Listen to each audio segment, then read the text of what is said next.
எல்லாருக்குமே ஒரு தெரிஞ்ச விஷயம் தான் இதுல பேச போறோம். பெட்ரோல் பல்க்ல மொபைல் பயன்படுத்தக்கூடாது அப்படிங்கிறது எல்லாருக்குமே தெரியும். பயன்படுத்தினா அது தீப்பிடிச்சிரும் அப்படிங்கிறது.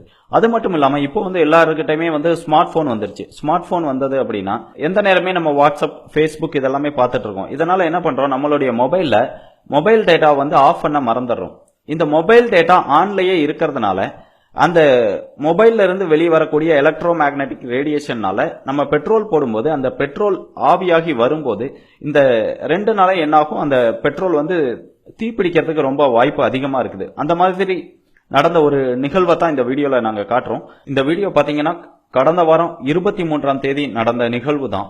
இதுல பாத்தீங்கன்னா அந்த மொபைல் டேட்டா அந்த போன்ல ஆன்ல இருந்ததுனால அந்த பெட்ரோல் போடும்போது அது என்ன பண்ணிருது, தீப்பிடிச்சிருது. இது போன்ற நிகழ்வுகளை நம்ம தடுக்கணும் அப்படின்னா நம்மளுடைய மொபைலை பயன்படுத்தாம இருக்கிறது மட்டும் இல்லாம நம்மளுடைய மொபைல் போன்ல மொபைல் டேட்டாவையும் மறக்காம ஆஃப் பண்ணி வைக்கணும். அப்படி வைக்கல அப்படின்னா நீங்க பெட்ரோல் போட போகும்போதும் இது மாதிரி தீப்பற்ற வாய்ப்புகள் ரொம்ப அதிகமா இருக்குது. முடிஞ்ச வரைக்கும் இந்த வீடியோவை அதிக பேரிடத்துல பகிருங்க. உங்களுடைய பகிர்வால எதிர்காலத்துல நடக்க போற ஒரு விபத்தை தடுக்கிறதா கூட இருக்கலாம்.